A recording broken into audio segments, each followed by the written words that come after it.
10 ans avec Xavier Niel, nous avons aidé à créer Free. Et si Free existe aujourd'hui, ben, c'est toutes les animatrices de Minitel Rose qui ont aidé à que Xavier Niel soit là où il est aujourd'hui.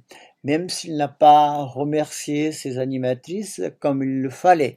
Il n'a pas remercié, il a juste foutu un coup de pied aux fesses à tout le monde et hop, on passe à autre chose. J'ai encore dans le cœur hein, cette petite rancune là, de tout ça. Mais ma rancune n'est pas uniquement parce que on n'est pas allé chez Free ou quoi que ce soit. Ma rancune et ma rage et mes envies de vomir des fois, c'est que lorsque je regarde Xavier Niel à la télé, qui raconte toutes ces histoires, comme il est devenu milliardaire, qu'il a piraté le téléphone comment ça s'appelle, de François Mitterrand, à se glorifier qu'il avait outrepassé une fois la ligne rouge. Oui, tout ça, il l'a fait. Donc, s'il a fait tout ça, il peut admettre aussi que les gens à qui il a fait mal puissent un jour ouvrir leur gueule. Et c'est le cas aujourd'hui. Lorsque je bossais pour Xavier Niel, je sortais d'un deuil, j'étais fragile, j'étais, je m'en foutais de tout. Je n'avais pas de contact avec la famille. Je me sentais tellement seul que je sais pas comment expliquer ça, cette envie, ce vide, comme si vous ne savez rien de tout.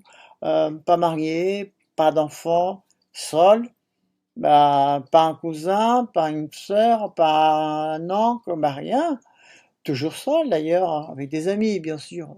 Toujours des amis quand même. J'ai toujours eu des amis et fidèles et qui sont là encore aujourd'hui, même après 40 ans, puisque ça fait 40 ans que je suis en France. 41 ans. Donc à partir de ce moment-là, j'ai estimé que, bon, je m'en fichais. Voilà. Mon corps, ce corps-là, bah, on peut faire ce qu'on voulait. Et ça ressemble à peu près à la même chose si ça me gâte là.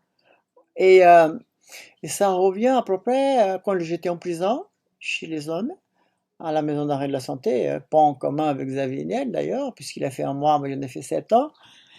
Et ce qui a été extraordinaire, c'est que même en prison, je me sentais beaucoup plus libre que lorsque je travaillais pour Xavier Niel. Malheureusement. Et en même temps, je suis rentré dans un cocon, dans un confort. Et au bout de 4 ans, je suis arrivé en 91 à peu près dans cette boîte. En deuil, toujours, le deuil que je n'avais pas fait parce que l'homme que j'aimais est mort et puis est parti sans que je puisse même aller à son enterrement puisqu'il était kabyle et qu'il est parti, il est rentré en Kabylie, justement pour être enterré. Alors, on a volé son corps, selon la tradition musulmane, il ne pourrait pas être enterré à Paris. Soit. Et je suis resté à peu près dans cette comme si j'étais atteint d'une maladie de gens foutistes. Bon, ben, tu me touches, fais ce que tu veux, voilà. Et en partant au Brésil, j'avais décidé de partir au Brésil en 2015, donc ça faisait déjà 4 ans que je travaillais dans la boîte, ça s'appelait Fermic à l'époque, avec, si je te paye, bien sûr, déclaré et tout. Et en même temps, j'étais cliente de Xavier Niel parce que j'avais des codes 3615 appelés Karine, 3615 Karine, 3615 pour toi, 3615 Buisson, 3615 Ella. Tous ces codes me rapportaient énormément de l'argent et qui étaient hébergés chez Xavier Niel. C'est comme ça d'ailleurs que j'ai rencontré Xavier Niel. Le centre serveur de Xavier Niel, Fermic, dans le 19e arrondissement de Paris, aux 2 passages de Crimée, justement. Et à partir de ce moment-là, en partant au Brésil, en 95, ce vide-là qui me rongeait, cette espèce de, je sais pas, d'angoisse, d'agonie, je dirais même d'agonie, j'avais décidé d'aller au Brésil. J'ai pris des vacances pour la première fois, au bout de 5 ans que j'ai bossé dans cette boîte, et je suis allé au Brésil. Et de Brésil, j'ai une photo qui est là d'ailleurs, je vous montrerai plus tard, je vous montrerai tout d'ailleurs. Et cette photo, elle est atterrie dans le bureau. Et à partir de ce moment-là, bon, apparemment, voilà, j'ai encore, j'avais ou j'ai encore, je ne sais rien, mais surtout, il y a 25 ans, oui, c'était déjà encore plus différent. Et Xavier Niel a jeté son dévolu sur mes fesses, sur mon cul, sur ma gueule, sur ma détresse, sur ma faiblesse. Il a commencé à me taquiner, à me faire venir dans son bureau quand je suis rentré du Brésil, à dire que j'avais un beau cul, qu'il voulait me toucher les seins. Euh, je trouvais ça, voilà, ouais, c'est le patron, et alors, quel est le problème? Je ne me sentais pas plus privilégié parce que je n'étais pas, comment dire, je ne me sentais pas salarié à 100%. Je me sentais plus comme une cliente aussi, puisque j'avais des codes à l'époque. Et j'avais un contrat aussi dans cette boîte Fermic. Et à partir de ce moment-là, j'ai simplement, la première fois, j'ai esquivé, la deuxième fois aussi. J'avais habitude hein, avec ce genre de truc, mais je ne sais pas qu'est-ce qui s'est passé. Je ne sais pas vraiment. Ça a été de plus en plus des petits attouchements, des petites voilà, et puis c'est pas arrivé à une fois par semaine à m'appeler dans le bureau, surtout le samedi soir quand la plupart des gens étaient partis, ou des fois le vendredi soir aussi. Et puis il fallait que j'aille dans son bureau, il m'appelait par Minitel, il me demandait de bah oui, bah, on va le dire, hein, de toucher son sexe, de le caresser, de lui faire des fellations. Et puis je vais passer les détails. Et puis la solution que je trouvais, c'était de congeler son sperme, sa semence. Et je me suis dit qu'en faisant ça, après le cas Lewinsky, Monica Lewinsky, je ne m'appelle plus vraiment le nom, mais Monica, tout le monde sait, avec Clinton. Et c'est cet épisode-là, avec Clinton, qui m'a donné justement l'idée de dire, je vais le piéger, ce mec, je vais congeler son sperme, et à partir de ce moment-là, s'il me fait chier, je le balance. C'était simple. Jamais je pensais de faire du chantage plus tard, machin, etc. Non, vraiment pas. Je me fiche de tout ça. D'autant plus que je suis toujours resté avec le même homme, même si Xavier Niel me disait que c'était un petit con. C'est quelqu'un de merveilleux, quelqu'un avec qui je me suis marié, quelqu'un qui m'a donné une famille française, même si je suis française, puisque mon DNA est 30% français aussi.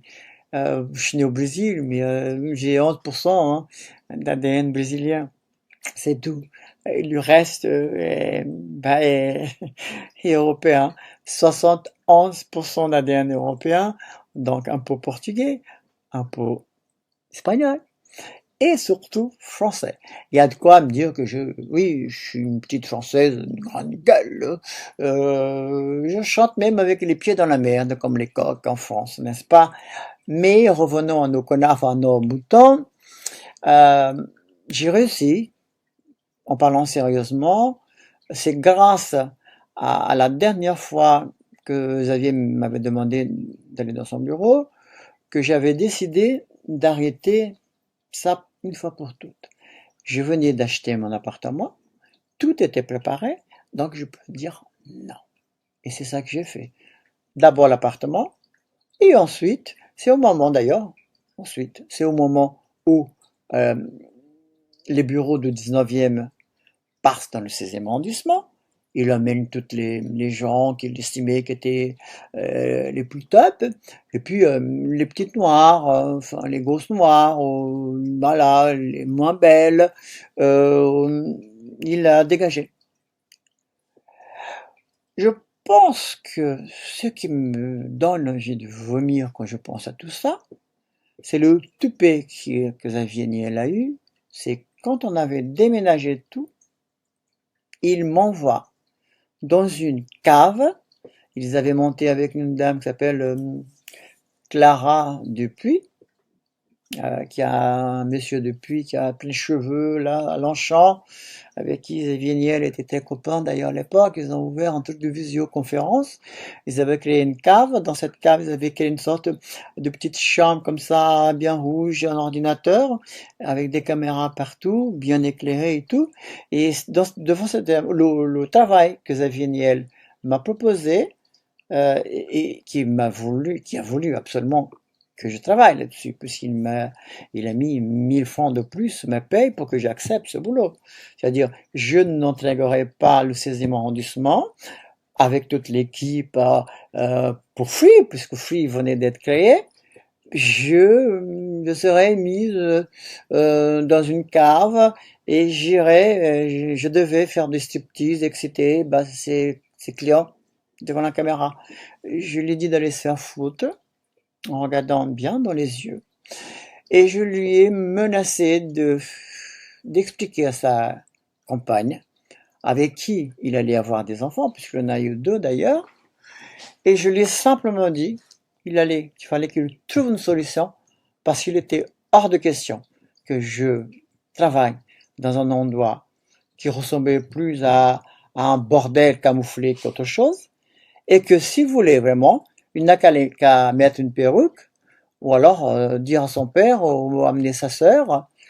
J'ai rien contre son père, j'ai rien contre sa sœur non plus, mais qu'il fasse lui-même, parce que moi je n'étais pas intéressé.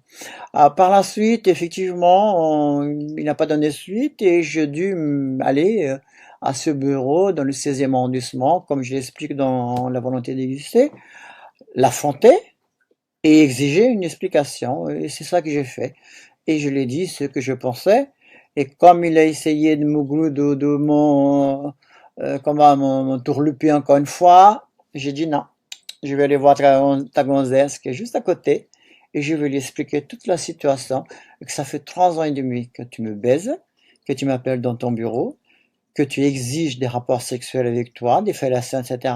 Et même des fois, quand elle était dans la voiture, tu étais là en train de reluquer mon cul. Donc on va arrêter la connerie maintenant et de suite. Sinon, et je me suis levé et je suis parti en direction comment ça s'appelle, au bureau de Catherine Samama. Et il s'est levé, il est venu, ouais, écoute, on va trouver une solution, tu veux quoi? Je lui ai dit, mais c'est toi le patron, tu fais ce que tu veux. Moi, je m'en fiche. Moi, ce que je veux, c'est soit je viens ici, d'ailleurs, sur mon contrat de travail, c'est marqué que je travaille ici, pas là-bas. Sur mes fiches de paie, c'est marqué ici, pas là-bas. Donc, démerde-toi, tu trouves une solution. C'est toi le boss, non? Donc, tu trouves une solution, ou alors, je vais voir Catherine, ta femme. Ça fait quand même presque 3 ans que vous habitez ensemble. Donc on va faire ça. Oui, tu veux quoi? C'est toi, tu veux la solution. Bon, alors, licenciement économique, ça te va? Je me dis, n'importe quoi, ça me va.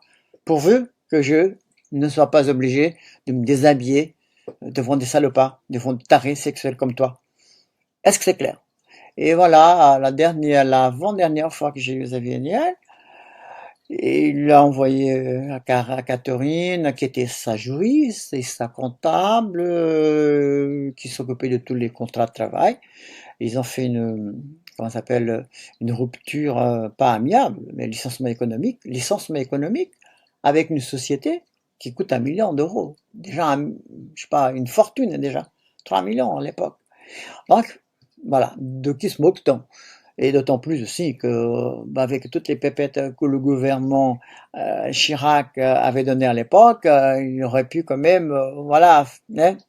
Mais bon, c'est une autre histoire, on parlera de ça après. Il est que, à cause de ces 40 pages, parce que le livre ne parle pas que de Xavier Niel, le livre, c'est un hymne à l'amour, c'est une vie, un parcours de vie qui est extraordinaire, c'est une vie qui vous redonne de baume au cœur. Ça peut vous faire pleurer aussi, parce qu'il y a une histoire qui est extraordinaire, c'est l'histoire de Farid. Farid qui m'a quitté en 1990, pour qui j'ai eu beaucoup d'amour. Et voilà, c'est arrivé ce qui est arrivé, et je suis restée, enfin, veuve sans être mariée, et encore seule, et de là mon désespoir. Fermic, ça a été Fermic, donc Xavier Niel, quand je me suis enfin senti libre, ça a été une fois que j'ai quitté ces bureaux, une fois que j'avais dit tout ce que j'avais pensé, je pense que c'était encore mieux que lorsqu'on m'a ouvert la porte de la prison de la santé pour me libérer, à vrai dire. Voilà. Pour ce soir, je vais rester là. J'ai d'autres informations plus tard. Et ce petit vidéo là, j'espère que ça va y faire. Et je vais envoyer sur ma chaîne que je suis en train de créer pour expliquer toutes les situations et donner plus de détails par la suite. Je vous embrasse, excusez-moi, des fois vous ne me comprenez pas, mais j'essaie quand même. À bientôt.